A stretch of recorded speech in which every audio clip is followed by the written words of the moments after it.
de la prison virtuelle. On a quitté la prison visible et on entre dans la prison virtuelle. Et cette prison virtuelle oblige à des rencontres régulières avec la police, qui maintenant s'appelle, je ne sais pas si vous savez, vous connaissez l'expression être bulleté, c'est-à-dire c'est boire le thé au passif.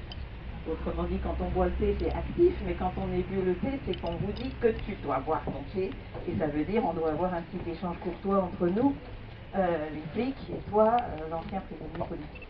Donc il a eu beaucoup d'échanges avec la police au cours de toutes ces années, et du coup, forcément, ils étaient un peu au courant, j'imagine, de ce qu'il faisait, même s'il était quand même discret. Donc il s'est mis à rédiger son livre assez vite, enfin son témoignage de prison assez vite, et au bout d'un an et demi à peu près, il avait plus ou moins fini, et ça faisait, comme on dit en chinois, 300 000 caractères. Ce qui, vous pouvez imaginer, est beaucoup, c'est-à-dire nous, ça fait 600 pages. Et c'est à ce moment-là que le policier avec lequel il avait établi des relations d'amitié, en quelque sorte, est venu confisquer son livre. Donc, je résume un peu ce qu'il a eu l'occasion de dire au cours des multiples interviews que nous avons eues, et ensuite je lui laisse la parole. Ce policier en question, donc ça c'est une histoire assez révélatrice du climat en question, a encouragé Liao Yiwu à se lancer dans le commerce. Et Liao Yiwu a dit, lorsque j'ai quitté le monde, entre guillemets, normal, j'ai quitté un monde qui était très patriotique, très haïguo, où tout le monde pensait aux réformes, à la progression de la Chine, éventuellement sa démocratisation. Et quand j'ai retrouvé le monde normal, tout le monde était haïtien.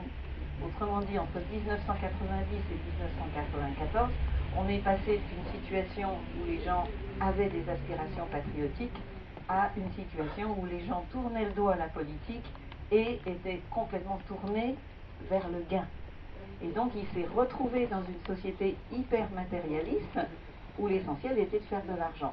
Et ses anciens camarades littéraires, poètes, etc., avaient quasiment tous abandonné leurs ambitions littéraires pour créer des entreprises ou même créer des petites maisons d'édition. Mais enfin, ils s'étaient tournés plus vers l'aspect commercial des choses que vers l'aspect littéraire.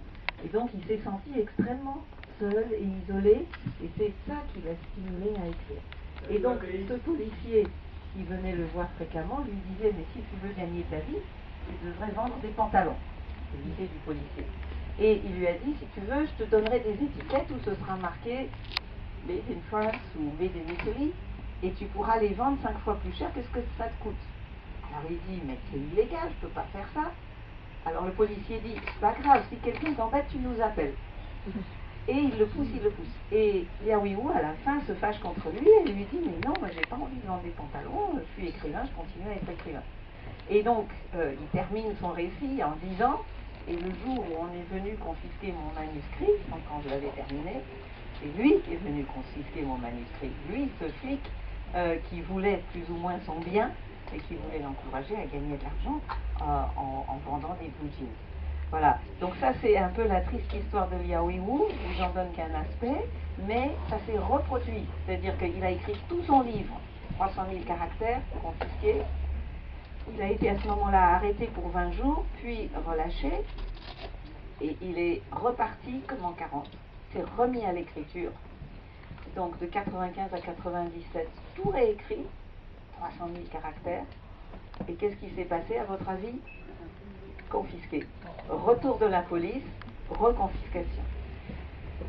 Troisième ouvrage, il s'y est remis, et il a ressorti ses 300 000 caractères, et cette fois-ci, heureusement, on était à l'ère de l'informatique, il a eu le temps de faire des clés USB, de transmettre ça à des amis, ça a voyagé à travers le monde, et c'est ça qui a protégé son livre cette fois-ci. Hein. Entre-temps, évidemment, ils ont confisqué son ordinateur. Enfin bon, heureusement, on peut faire des doubles assez facilement, et ça l'a sauvé, en quelque sorte. Mais dans son ordinateur, ils ont confisqué d'autres manuscrits.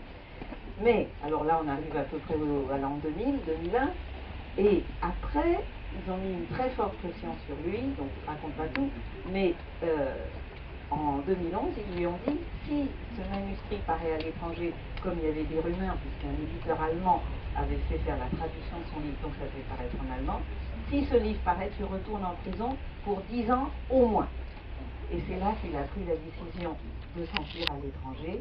Et c'est pour ça que maintenant il arrive à Berlin et qu'il vit à Berlin. Et qu'il est capable aujourd'hui de venir nous présenter son livre. Donc je me suis permis de prendre la parole en premier pour quelque part vous donner vraiment envie de lire ce livre, parce que si on peut parler d'un livre rescapé, je crois que c'est un des livres les plus rescapés du monde, quoi. C'est dur d'avoir comme ça connu deux naufrages successifs et de s'en être sorti quand même, je parle du livre. Et en plus donc d'avoir rencontré son public, et petite parenthèse qui est extraordinaire, en Allemagne il a un succès phénoménal et son éditeur vient de lui apprendre là il y a quelques jours qu'il va bientôt atteindre les 100 000 exemplaires. Donc c'est très étonnant. Donc je n'en dirai pas plus, je vous laisse le plaisir de découvrir ce livre et surtout je donne la parole à Liao Yu.